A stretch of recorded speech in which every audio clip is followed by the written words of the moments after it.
Bismillahirrahmanirrahim. Assalamualaikum warahmatullahi wabarakatuh. Perkenalkan, nama saya Ananda Khairatun Nisa dari Prodi Sistem Informasi. Di sini saya akan sedikit memaparkan sejarah tentang Nabi Adam alaihissalam. Di dalam ajaran Islam, kisah Nabi Adam adalah kisah penciptaan yang diulang-ulang di dalam Al-Quran, memegang peranan penting dalam pemahaman tentang penciptaan manusia dan peran mereka di dunia yang diciptakan oleh Allah Subhanahu wa Ta'ala. Perjalanan Nabi Adam merupakan bagian integral dari keimanan umat Islam dan memberikan landasan yang kuat dalam memahami esensi manusia sebagai khalifah di muka bumi. Allah Subhanahu wa Ta'ala menciptakan Nabi Adam dari tanah. Disebutkan dalam sebuah hadis yang berbunyi, Allah menciptakan Adam dari segenggam tanah yang diambil dari seluruh permukaan tanah. Maka lahirlah anak Adam yang sesuai dengan asal tanahnya. Di antara mereka ada yang berkulit putih dan hitam, dan perpaduan antara warna tersebut. Di antara mereka ada yang bersifat lembut dan ada yang bersifat kasar, serta perpaduan antara keduanya. Serta di antara mereka ada yang baik dan ada yang jahat. Hadis riwayat Abu Daud. Nabi Adam yang diciptakan dari tanah oleh Allah Subhanahu wa Ta'ala adalah figur sentral dalam cerita penciptaan. Allah Subhanahu wa Ta'ala mengajarkan Adam nama-nama seluruh makhluk dan memerintahkan para malaikat untuk bersujud kepadanya sebagai bentuk penghormatan. Namun, iblis yang tergolong sebagai jin menolak perintah tersebut karena kesombongannya yang menyebabkan pengusiran dari surga. Perjalanan Nabi Adam terus berlanjut ketika Allah Subhanahu wa Ta'ala menempatkannya dan istrinya Hawa di surga. Mereka diberi kebebasan, namun dengan satu larangan, untuk tidak memakan buah dari satu pohon tertentu. Allah Subhanahu wa Ta'ala berfirman, "Wahai Adam, tinggallah engkau dan istrimu di dalam surga dan makanlah berbagai makanan nikmat sesukamu. Tetapi janganlah kamu dekati pohon ini, maka kamu akan termasuk ke dalam orang-orang yang zalim." Quran Surah Al-Baqarah ayat 35. Namun, iblis dengan siasatnya berhasil menggoda keduanya. Iblis berkata, "Wahai Adam, sesungguhnya Allah melarang mendekati dan memakan buah dari pohon itu, karena tidak ingin kemuliaanmu menyamai malaikat." Hingga mereka melanggar larangan tersebut. Akibatnya mereka diusir dari surganya Allah. Allah Subhanahu wa Ta'ala berfirman, "Turunlah kamu, sebagian kamu menjadi musuh bagi yang lain, dan bagi kamu terdapat tempat tinggal dan kesenangan di bumi sampai waktu yang ditetapkan." Quran Surah Al-Baqarah ayat 36. Setelah Nabi Adam dikeluarkan dari surga, ia menerima ilham dari Allah Subhanahu wa Ta'ala untuk bertaubat.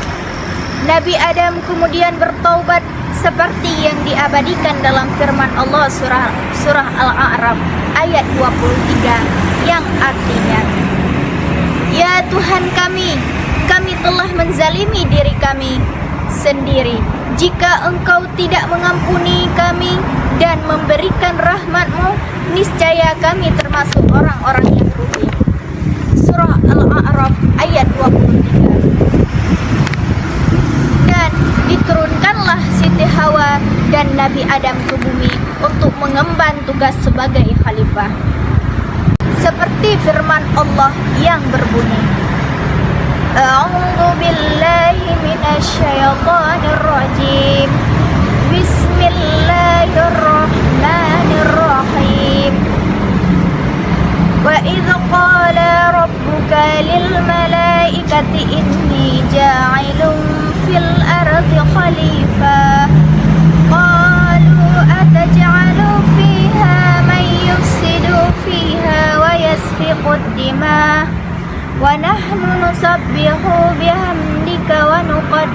lak qala inni a'lamu ma la ta'lamun. Sadaqallahul azim, yang artinya, ingatlah ketika Tuhanmu berfirman kepada para malaikat, aku hendak menjadikan khalifah di muka bumi. Mereka berkata, apakah engkau hendak menjadikan orang yang merusak dan menumpahkan darah di sana, sedangkan kami bertasbih dan memujimu dan menyucikan namamu? Dia berfirman, sesungguhnya aku mengetahui apa yang tidak kamu ketahui. Sebagai khalifah di muka bumi, Nabi Adam dan Siti Hawa diberi tanggung jawab yang besar untuk menjaga kelestarian alam serta beribadah kepada Allah Subhanahu wa taala. Mereka juga dianugerahi dengan pengetahuan dan kebijakan untuk menjalani kehidupan di bumi dengan penuh kesadaran akan tujuan penciptaan mereka. Walau bagaimanapun, kesalahan yang dilakukan Nabi Adam alaihissalam adalah suatu dosa besar karena melanggar perintah Tuhan. Namun beliau segera tersadar dan memohon ampunannya serta berjanji tidak akan pernah mengulanginya. Kisah mengenai pelanggaran Nabi Adam dan pertaubatannya pun menjadikan pelajaran berharga bagi umat manusia. Kita tidak akan pernah luput akan kesalahan dan dosa-dosa yang sengaja maupun tidak sengaja dilakukan. Kisah Nabi Adam mengandung banyak pelajaran berharga bagi kita semua. Dimulai dengan kisah Nabi Adam dan Siti Hawa di bumi sampai kisah mereka di bumi bersama anak-anaknya dan cucu-cucunya. Nilai ketaatan hamba kepada Sang Pencipta terjalin dalam kisahnya. Kisah perjalanan Nabi Adam memberikan pelajaran penting bahwa manusia memiliki kecenderungan untuk berbuat dosa, namun juga diberi kesempatan untuk bertaubat dan memperbaiki diri. Kehadiran Nabi Adam dan Hawa di bumi menjadi awal dari perjalanan panjang manusia dalam mencari kebenaran, kebaikan dan ketaatan kepada Allah Subhanahu wa taala. Allah Subhanahu wa taala memberikan kebebasan kepada manusia, tetapi juga menetapkan larangan-larangan.